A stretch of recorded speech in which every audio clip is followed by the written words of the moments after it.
keenyadha. Haadha keenya abbaa keenya uummata keessa dhalanne lammii keenyadha. Tajaajilli mootummaadha. Egaa iddoo kabajni dhala namaa fedhiin dhala namaatti guutamu akka mootummaattis kallattiin jiru tajaajilli uummataaf kenname tajaajila namoomaati namarratti kan xiyyeeffatu waan ta'eef uummata keenya tajaajilu taanaan hojii hojjennu tokko yoo hin qabne mooraa tajaajila mootummaa keessatti hawaasni keenya morma ol qabatee tajaajila qulqullina qabu saffisaa ta'e akka argatu hojjechuu qabna. Yoo abbaa dhimmaa qabaanne nuti guyyaa qidaameellee hin banna jechuudha waajjira mootummaa. Amma immoo asitti nu dhufee gammachuu guddaa nutti dhagameera. Gansi galee hojjetaan garuu harcaatii guddaa qabatu jechuudha. Seektaroota baay'ee irratti ilaallee jirra. Kanaaf harcaatiin seektaroota baay'ee irratti kan mul'ate ta'uusaa ilaallee jirra jechuudha. Kanaaf iddoo hojiitti argamuun aarsaa isa xiqqaadha yookaan immoo dirqama isa xiqqaadha hojjetaa mootummaatiif jechuudha.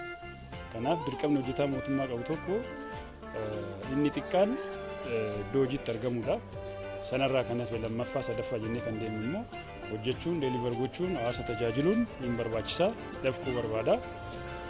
Ija kanaan hoggaa laallu manneen hojii baay'ee irratti harcaatii guddaan kan mul'ate ta'uusaa laallee jirra jechuudha magaalaa irratti jechuudha. Kana qofa osoo hin taane keessa seennee hoggaa laallu immoo ija tajaajilamaanis hiriirri dheeraan akka ture laallee jirra. Hiriira kana keessattis immoo deddeebiin namoonni yeroo dheeraa ji'a jaha deddeebi'an ji'a lama deddeebi'an ji'a tokko deddeebi'an akka jiran hubannee jirra jechuudha. Ka'umsi deddeebii kanaatis seektaroota muraasa irratti kan laalle ammallee deddeebiin jiru kun maal wajjin wal qabata ragaa wajjin wal qabata jechuudha.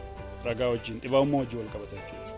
Ragaa fi dhibaa'ummaan hojjettoota mootummaa tokko tokko bira jiru hunda biraa ta'us baatu mul'ateera jechuudha. Kanaaf keessattuu naannoo ragaa irratti kuusa irratti manneen galmee irratti rakkoo guddaan akka jiru ilaallee jirra jechuudha. Kun ragaa ta'e jedhanii maamila jalaa dhoksuun yookaan immoo ragaan hin jiru jechuudhaan abbaa dhimmaa deddeebisuun ji'oota muraasaaf deddeebisuun waan akkasii kan agarre ta'uusaa fi nusi abbootii dhimmaa qaamaan arginee dubbisnee fi iddoo sanattis immoo fala akka argatan guyyaa irraa kan goonee hin jira jechuudha. Manneen hojii baay'een jechuudha. Simannaan naannoo kana irrattis jiru hanqina qabaa jechuudha. Kanaaf namni odeeffannoo gahaa argachaa jiru.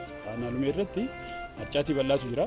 Seektarri manneen hojii jiranii guyyaa irraa seektaroonni baay'een isaanii iddoo hojiitti hin argamne jechuudha. Namaan qofa miti waajjirru akka waajjiraatti waajjiraalee baay'een cufaa ta'uu isaan laallee jirra jechuudha. Iddoo tokko tokkotti immoo hojjetaan attendaansii darbee kan mallatteessu jira. Kan immoo mallatteessin callisee taa'ee irra darbu jirachuu fi hojjetaanii waajjira keessas iddoo tokko tokkotti kan waajjira keessa jiru ta'uusaas taajjabneerra. Faallaa sanaas immoo iddootti tajaajila kennaa jiran immoo jira jechuudha. Sirriitti attendaansii sirriitti guutamee uummanni tajaajila barbaadu kan argachaa jiru.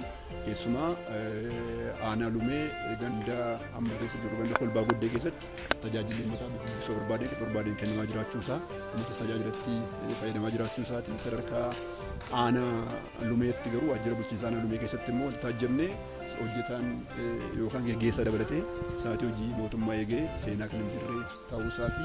Kanaaf kana jechuun maal akka walii galaatti tajaajiluu mana keenya barbaadu guutummaa guutuutti kennamaa jiru. Kallattiin akka mootummaatti kennamee jiru sunis hojiirra oolaa kan jiru ta'uusaati. Uummanni kun uummata keenyadha. Haadha keenya abbaa keenya uummata keessa dhalanne lammii keenyadha. Nuti immoo uummata kana tajaajiluudhaaf warra kaadhimamne warra qaxaramnee jirudha. Uummata keenya tajaajilu taanaan hojii hojjennu tokko yoo qabnu jechuudha. Tajaajilli mootummaadha. Egaa iddoo kabajni dhala namaa fedhiin dhala namaatti guutamu akka mootummaattis kallattiin jiru tajaajilli uummataaf kenname tajaajila namoomaati namarratti kan xiyyeeffate waan ta'eef tajaajila kabaja lammii keenyaatti agarsiisu waan ta'eef namni mooraa tajaajila mootummaa dhufu kabaja isaaf malu iddootti argatu ta'utu irra jiraata. Jaarmiyaan mootummaadha jechuudha malee iddootti mirgi namaatti sarbamu yookaan immoo hawaasni keenya itti dhama'u itti deddeebi'u aarsaatti kaffalu ta'uun isarra hin jiraatu jechuudha. Gara fuulduraa iddoo hawaasni keenya itti boqotu aarsaa xaarii yookaan immoo dadhabee dhufee iddootti aara galfatu hawaasa keenyaatti baanu malee iddoo namni itti deddeebi'u ta'uun isarra hin jiraatu jechuudha. Kanaaf hooggansis hojjetaan sadarkaan jirus kana baree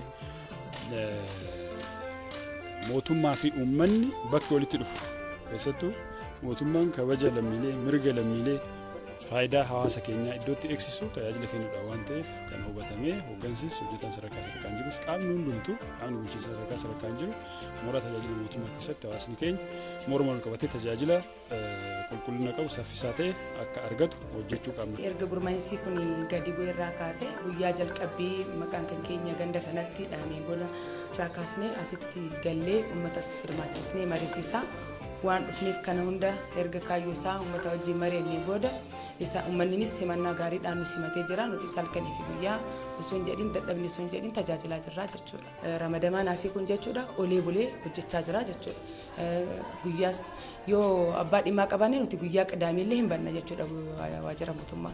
Aanaa gizee deemnu kan miidhaa baay'ee nurra ga'ee birriidhaanis kaffallee waan jennesaa waan garaa keenyattis biran geenyu amma immoo asitti nu dhufee gammachuu guddaa nutti dhagameera.